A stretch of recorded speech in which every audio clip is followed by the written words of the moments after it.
पिछले एक महीने से सविता के व्यवहार में आए परिवर्तन से सतीश जी काफी परेशान थे।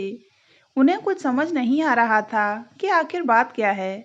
सारा दिन चहकने व होठों पर मुस्कान लिए घर के कामों में व्यस्त रहने वाली सविता अचानक से शांत कैसे हो गई है। सविता का ईश्वर पर पहले भी श्रद्धा और विश्वास था, लेकिन इस प्रकार वह सारा दिन ईश्वर आराधना में नहीं डूबी रहती थी। सभी से मिलती जुलती थी, बातचीत करती थी। इस तरह से खोई खोई सी और शांत तो कभी नहीं रहती थी। सविता कम से कम दिन में एक बार तो अपने दोनों बच्चे, बेटी शुभांगिनी और बेटे शुभम से जरूर फोन पर बात करती थी।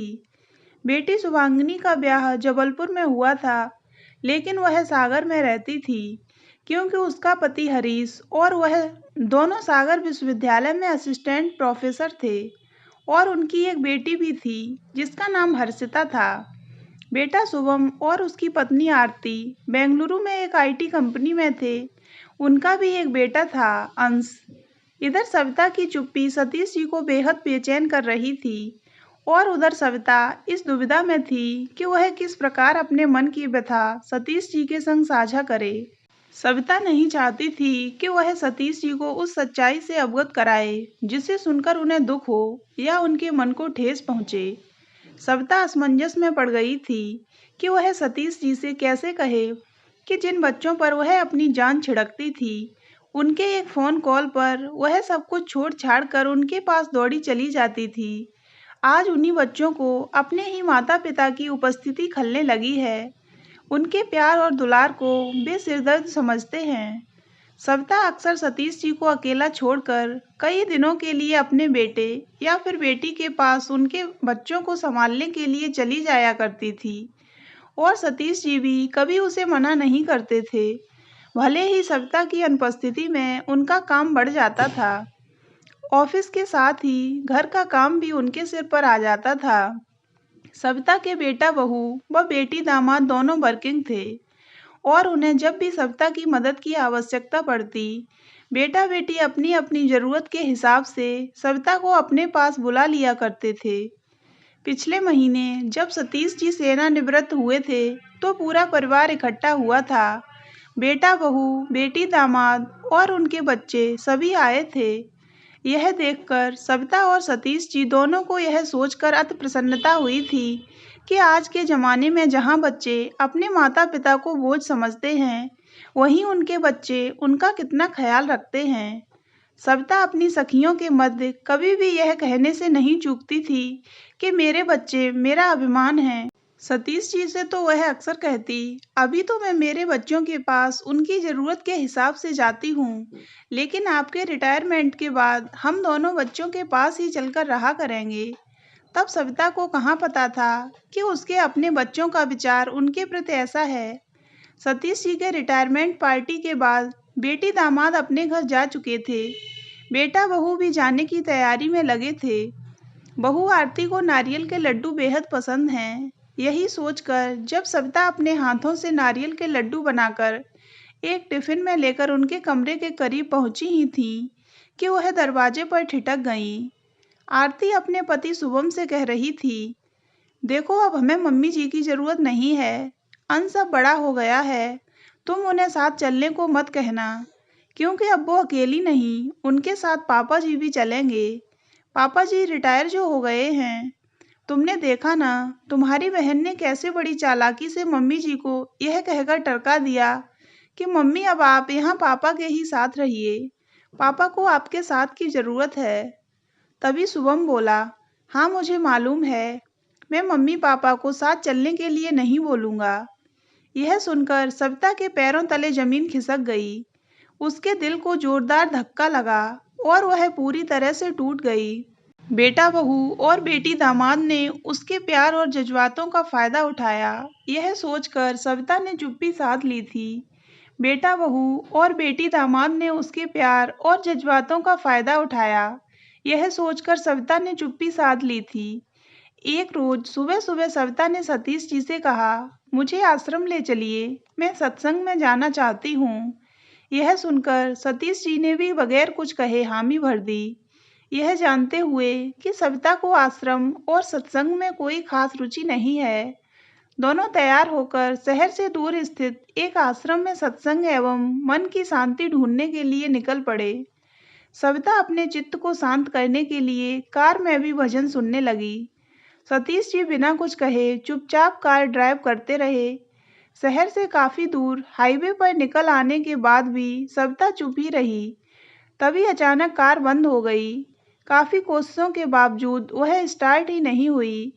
तब फिर सतीश जी ने कार सर्विसिंग सेंटर में बात की तो उन्होंने बताया कि उनका एक ब्रांच हाईवे पर ही कुछ दूरी पर है।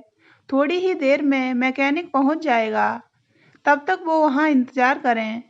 हाईवे पर दूर दूर तक कोई नजर नहीं आ रहा था। तभी सतीश जी ने देखा रोड की दूसरी तरफ घास फूस से बनी एक छोटी सी झोपड़ी दिखाई दे रही है। मैकेनिक के आने तक दोनों को वहीं रुकना था, सो दोनों उस झोपड़ी की ओर बढ़ गए।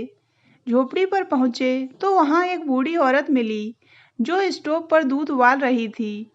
झोपड़ी के अंदर एक बेंच रखा था और सामने एक लकड़ी का पटिया जिस पर कांच की दो बर्नियां रखी थीं, जिसमें एक में कुछ बिस्किट्स रखे थे और दूसरे में कुछ रंग बिरंगी पेपर में बंधी टॉफी व चॉकलेट। सविता और सतीश जी को आया देख वह बुढ़िया खुश होती हुई बोली, आइए साहब, आइए मैम साहब, आइए चाय पियेंगे। मैडम अदरक इलायची वाली चाय बनाऊं? सविता उदासी भरे लफ्जों में बोली, हाँ अदरक इलायची वाली बना दो। चाय चढ़ाती हुई उस बुढ़िया ने कहा, कहाँ जा रहे हैं मैडम आप लोग? सविता ने अनमने ढंग से जवाब दिया, आश्रम जा रहे हैं सत्संग सुनने के लिए। अच्छा, कहकर वह बुढ़िया थोड़ी देर रुक गई, फिर बोली, मैडम वहीं आश्रम से कुछ ही दूरी पर एक पिकनिक स्पॉट है, वहां भी चले जाइएगा, वह भी बहुत अच्छी जगह है। अभी यह सब बातें हो ही रही थीं कि कार सर्विस सेंटर से मैकेनिक भी आ गया और सतीश जी उसके साथ कार की तरफ चले गए। चाय बनाती हुई उस बुढ़िया ने फिर से कहा, मैडम चाय के साथ कुछ बिस्किट भी दे दूं? हाँ बिस्किट्स भी दे दो। तब तक सतीश जी भी आ गए। छोटे छोटे कांच के गिलास में चाय और एक चीनी मिट्टी के प्लेट में 4 बिस्किट देते हुए वह बुढ़िया बोली, लीजिए आप लोगों की गर्मा गर्म चाय बिस्किट। झोपड़ी में बैठे रहने के दौरान सविता ने यह गौर किया कि सारा काम वह बुढ़िया अकेली ही कर रही है। चाय भी वही बना रही है, नाश्ता भी वही लगा रही है और सर्व भी वही कर रही है। केवल बर्तन उठाने व मांजने धोने के लिए ही उसने एक लड़का रख रखा है। इतना सारा काम करने के बावजूद उसके माथे पर जरा सी भी सिकन नहीं है। ऊपर से उसके चेहरे पर आए पसीने की बूंदें उसके चेहरे के संग चमक रही थीं। यह देख सविता चाय का घूंट लेते हुए बोली, तुम अपना सारा काम अकेले ही कर रही हो, तुम्हारा कोई नहीं है क्या? तुम अपना सारा काम अकेली ही कर रही हो, तुम्हारा कोई नहीं है क्या? इस पर वह मुस्कुराती हुई बोली, मैडम सड़क के उस तरफ एक बस्ती है जहाँ मेरा पूरा कुनबा रहता है। मेरे 4 बच्चे हैं, 2 लड़का 2 लड़की। सबकी शादी हो गई है और उन सबके भी बच्चे हैं। सभी बच्चे मेरी ही गोद में पले बड़े हैं, पर आज किसी को भी मेरी ज़रूरत नहीं है। पति को गुजरे भी जमाना हो गया है। फिर वह थोड़ी ठंडी सांस भरती हुई बोली, अब मैडम इस दुनिया में अकेले आए हैं और अकेले ही जाना है, तो क्यों किसी के साथ की उम्मीद करना? अब बच्चों को मेरे साथ रहना पसंद नहीं है तो ना सही, मैं क्यों इसका गम मनाऊं और इस बात पर रोऊं? दिन भर यहाँ काम करती हूँ, चाय नाश्ता बेचती हूँ और आराम से रहती हूँ। अकेले हैं तो क्या गम? उस बुढ़िया की बातें सुनकर सविता सोचने लगी, जब ये अकेली इतना खुश रह सकती है तो वह क्यों नहीं? उसके साथ तो उसका हमसफर भी है। बुढ़िया की बातों के साथ साथ सविता और सतीश जी ने चाय पी ली और तब तक कार भी ठीक हो गई। चाय और बिस्किट के पैसे दे जैसे ही सविता और सतीश जी कार में बैठे, सविता ने कहा, आश्रम नहीं, आश्रम के आगे जो पिकनिक स्पॉट है वहाँ चलते हैं। ऐसा कहते हुए सविता ने रेडियो पर एफएम का बटन दबा दिया जिस पर गाना बज रहा था, अकेले हैं तो क्या गम है, चाहें तो हमारे बस में क्या नहीं। उस बूढ़ी औरत से मिलकर सविता के होठों की मुस्कान लौट आई थी और चेहरे पर पिछले 1 महीने से जो गम के बादल छाए हुए थे वह भी छट गए। तो दोस्तों, अगर आपको ये कहानी अच्छी लगी हो तो वीडियो को लाइक करें और ऐसी ही अन्य कहानियाँ सुनने के लिए हमारे चैनल को सब्सक्राइब अवश्य करें।